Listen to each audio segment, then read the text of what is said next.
Todos sabemos que la antigua Atenas fue la cuna de la democracia.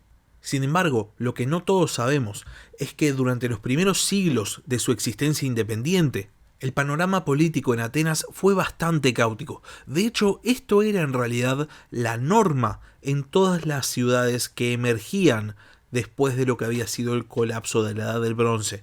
Y en sí todas compartían un mismo problema: ¿qué hacer con aquellos que no ostentaban poder político? Las respuestas a esta cuestión llegaron en la Edad Arcaica y fueron por demás variadas. Por ejemplo, en Esparta, todos los ciudadanos podían participar de una asamblea y ostentaban cierto nivel homogéneo de poder político. A su vez, los que no eran ciudadanos, o bien no tenían ningún tipo de derecho a participación, o inclusive peor, eran simplemente esclavos. En Atenas, por otro lado, se probaron diferentes fórmulas, diferentes recetas. Para empezar, se intentó un gobierno oligárquico, con una poderosísima clase aristocrática, los eupátridas, con todo el poder político, religioso a su cargo.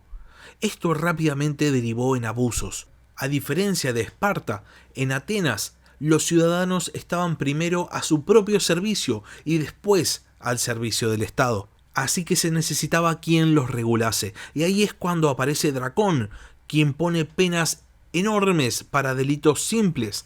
Esa reforma tampoco funciona, y es entonces cuando aparece Solón, quien intenta otorgar poder político en base a la condición económica en vez de la herencia familiar. Y si bien esto permitía cierta flexibilidad social, porque en última instancia era más poderoso aquel que más generaba, eventualmente el sistema se rompe, cae y emerge la figura del tirano. Este nuevo tipo de gobierno, que parecía una evolución más dentro de todas las reformas políticas atenienses, en realidad, básicamente, era una involución. Pisístrato, el primer tirano, anula las instituciones creadas por Solón y se nombra a sí mismo gobernador vitalicio y hereditario. Atenas, de hecho, había vuelto a ser una monarquía y encima Pisístrato, el tirano, era muy popular. La democracia parecía cada vez más lejos. Sean bienvenidos a la Barba Roja de Barba Roja, un espacio para hablar sobre curiosidades de la historia.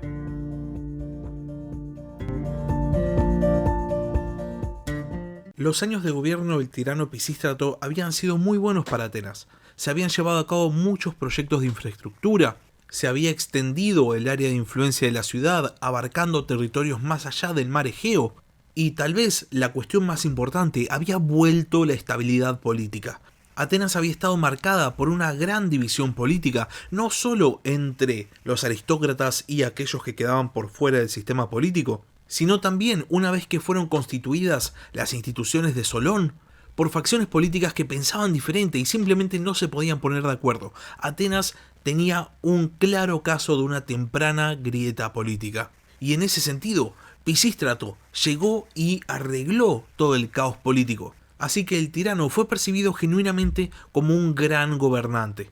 Ahora bien, cuando Pisístrato muere, el gobierno pasa a sus dos hijos, Hipias e Hiparco, y los atenienses genuinamente esperaban grandes cosas de ellos.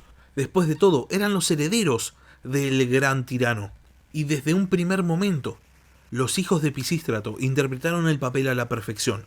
Tal vez en otras ciudades, en otras civilizaciones, si dos hermanos heredaban un gobierno, iban a entrar en una disputa que iba a terminar de manera sangrienta, pero Hipias e Hiparco no. No se enfrentaron por el poder, sino que desde un primer momento decidieron compartirlo. Ahora bien, no es que gobernaban al mismo tiempo, sino que cada uno agarró una esfera de la actividad pública, coincidiendo con las dos áreas en las cuales se había destacado por sobre todo el tirano Pisístrato, su padre. Hipias se iba a dedicar a la administración del Estado, iba a ejercer el gobierno real. E Hiparco, por otro lado, iba a dedicarse al mecenazgo y a la promoción de las artes. Esto podría hacernos pensar que Hiparco en realidad no tenía poder y que simplemente era una figura simbólica, pero pensemos por un segundo en la sociedad que Hiparco e Hipias gobernaban. Eran los jonios de Atenas, un pueblo para quien las artes estaban a la par del desarrollo del pensamiento y el desarrollo político. Los primeros años de la tiranía de los hermanos son genuinamente buenos, muy a la imagen de su padre, e Hipias también incursiona en la política exterior de la misma manera que Pisístrato lo había hecho. Solo que en vez de extender los dominios atenienses, lo que hace es empezar a jugar un poco a la geopolítica. Por ejemplo, en un conflicto que tenían sus vecinos del norte, los eolios, los tesalios y los beocios, se decanta por apoyar a los tesalios, y por otro lado, Hipias también se acerca a los persas, una potencia que ya había dejado de ser emergente y que era un imperio en todo derecho. Los tiranos parecían saber lo que hacían, pero estaba a punto de brotar un nuevo caos político que iba a llegar de un lugar inesperado. En el año 514 a.C., 13 años después de que Hipias e Hiparco habían asumido la tiranía, Hiparco se enamora de Harmodio, un joven ateniense de familia noble. Harmodio ya tenía una relación con otro hombre ateniense llamado Aristogitón, y por este motivo rechaza al tirano Hiparco y va a anunciarle a su pareja lo sucedido. Parece que Hiparco no se toma muy bien el hecho de ser rechazado y por este motivo decide vengarse. La manera en la que lo hace es impidiendo que la hermana de Harmodio forme parte de las canéforas en la procesión de las Panateneas. Las canéforas eran jóvenes vírgenes que participaban en la procesión de las Panateneas, y para impedir que la hermana de Harmodio participe, Hiparco insinúa que no era virgen. Básicamente estamos hablando de un culebrón del siglo VI a.C. La cuestión es que ante esta deshonra, Harmodio, que claramente se había dado cuenta del porqué de esta movida del tirano Hiparco, decide planear la venganza. Termina trazando un plan junto a Aristogitón y a otro grupo de conspiradores, y lo que deciden es muy simple: matar a los dos tiranos. Para esto eligen una fecha, organizan todo y se disponen a esperar. Ahora bien, el día elegido surge un problema. Ven a uno de los conspiradores hablando muy amigablemente con el tirano Hipias, y por este motivo Harmodio y Aristogitón piensan que fueron traicionados. Y más allá de que tal vez era un muy buen momento para echarse para atrás y planear nuevamente la conspiración, deciden jugarse el todo por el todo y van contra Hiparco. Hiparco se encontraba en ese momento junto a su guardia organizando el desfile de las Panateneas a los pies de la Acrópolis, y es en este lugar que Harmodio y Aristogitón lo encuentran y lo apuñalan. Hiparco muere, pero Harmodio también, siendo asesinado por los guardias del tirano. Aristogitón, por otro lado, sobrevive pero es capturado, y con respecto a cómo termina, hay dos versiones, una relatada por Aristóteles y otra relatada por Pausanias. Aristóteles cuenta en la Constitución de los Atenienses que, siendo prisionero, Aristogitón es torturado en presencia de Hipias para sacarle el nombre del resto de los conspiradores. Hipias, al ver que no estaban consiguiendo nada mediante la tortura, decide fingir benevolencia y le ofrece a Aristogitón su perdón a cambio de los nombres que estaba buscando.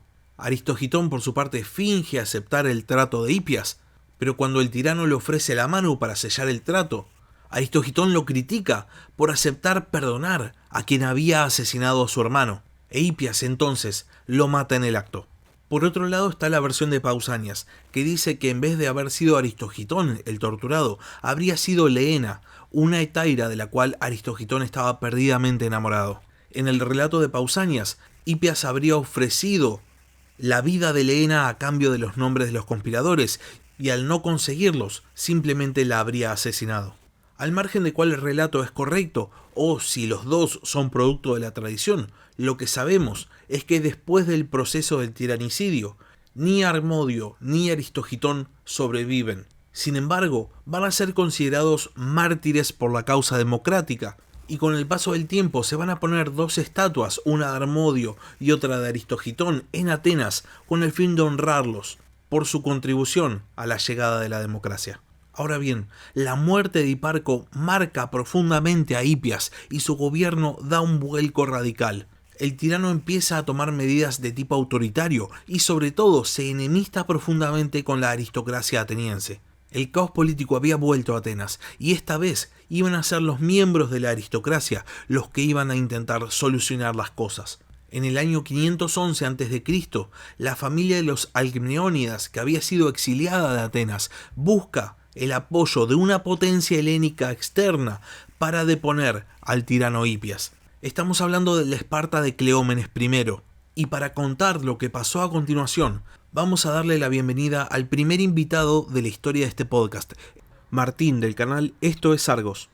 Hipias empezó a desconfiar de todos tras el asesinato de Hiparco, y al aumentar sus medidas de seguridad instauró un régimen de terror, endureciendo las leyes y las vejaciones contra la aristocracia, que creía culpable del atentado tiranicida. Su gobierno fue perdiendo adeptos, al tiempo que la propia figura de los tiranos se iba debilitando en el contexto griego. Varias ciudades empezaban a sacudirse al yugo de sus propias tiranías, como fueron los casos de Samos y Naxos. Por aquellos años, la poderosa familia de los Alquimiónidas, que había sido expulsada de Atenas, sufragó la reconstrucción del templo de Apolo en Delfos, con lo que adquirió gran poder e influencia en las decisiones del oráculo. De este modo, cuando los espartanos acudían a la Pitia en busca de guía o consejo, recibían siempre el mismo encargo: liberar a Atenas de la tiranía. Es así como, con la excusa de satisfacer el mandato del oráculo, Esparta comenzó a inmiscuirse en los asuntos de los atenienses. La primera acción tuvo lugar en el 511 a.C., cuando se envió a Atenas una expedición marítima comandada por Anquimolio, quizás el primer navarco espartano. Pero este desembarco fue un fracaso, debido a que los atenienses contaron con el apoyo de la caballería tesalia. Un segundo intento, esta vez por tierra, fue llevado a cabo en el 510. A la cabeza del ejército lacedemonio marchaba el rey Cleómenes, que consiguió entrar en Atenas y sitiar al tirano Hipias en la Acrópolis. La fortuna quiso que los hijos del tirano cayeran en manos de los espartanos, por lo que Hipias debió rendirse y partir al exilio, poniendo fin a la tiranía de los Pisistrátidas. Cleómenes aseguró en el poder de Atenas a Iságoras, un oligarca pro-espartano. Sin embargo, el pujante Partido Democrático, con Clístenes como principal representante, presionó a las autoridades para que decretasen una constitución más justa para la mayoría de ciudadanos. Ante la previsible derrota del partido aristocrático, Iságoras pidió ayuda a Cleómenes, y éste regresó a Atenas en el 508 para expulsar a las familias hostiles al régimen oligárquico y disolver la bulé. Semejantes actos no hicieron sino unir al pueblo ateniense, que se alzó en armas contra los espartanos. Cleómenes tomó la Acrópolis, pero al verse sitiado, optó por rendirse y marcharse de Atenas. El poder quedó entonces en manos de artesanos y campesinos, que, en 508 a.C., eligieron como arconte epónimo al hombre que finalmente reformaría la constitución de los atenienses e instauraría el gobierno del pueblo. Dicho hombre fue Clístenes, el padre de la democracia. Muchísimas gracias Esto es Argos por la participación. Si no conocen este canal, les sugiero que lo visiten. Les dejo el link en la descripción del capítulo. Y ahora sigamos. Clístenes había sido arconte de Atenas en el año 525 a.C.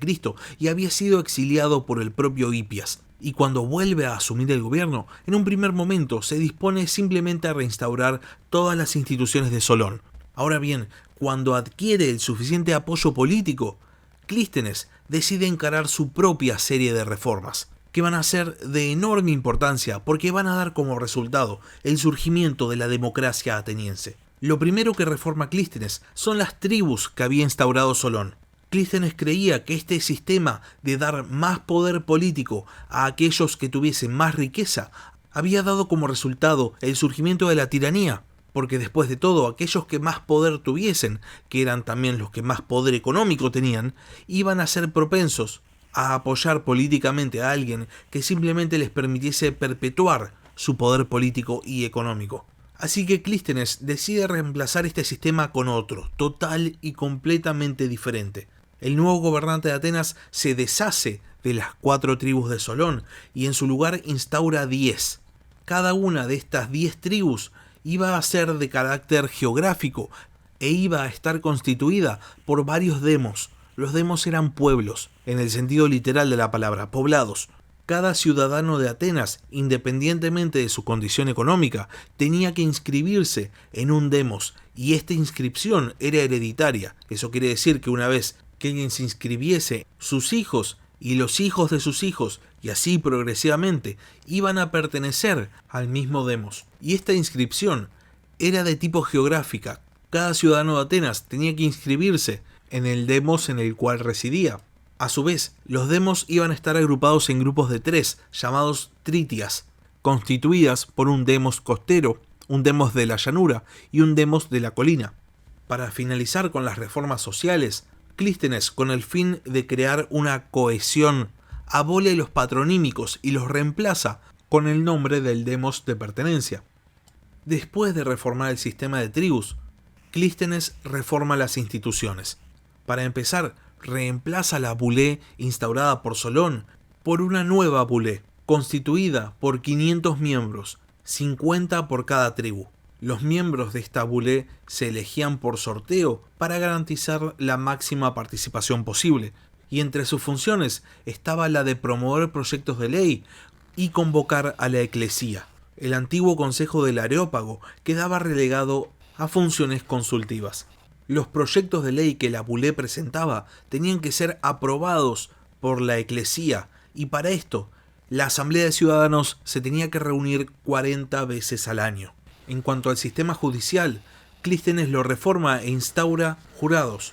Y para finalizar, Clístenes crea la institución del ostracismo, que implicaba un exilio por 10 años, no mediante un juicio, sino mediante el voto. La diferencia entre el exilio común y el ostracismo es que el ostracismo implicaba un castigo ciudadano, y para que alguien sufriese esta pena no era necesario que hubiese cometido ningún crimen, solamente no tenía que ser querido por sus conciudadanos.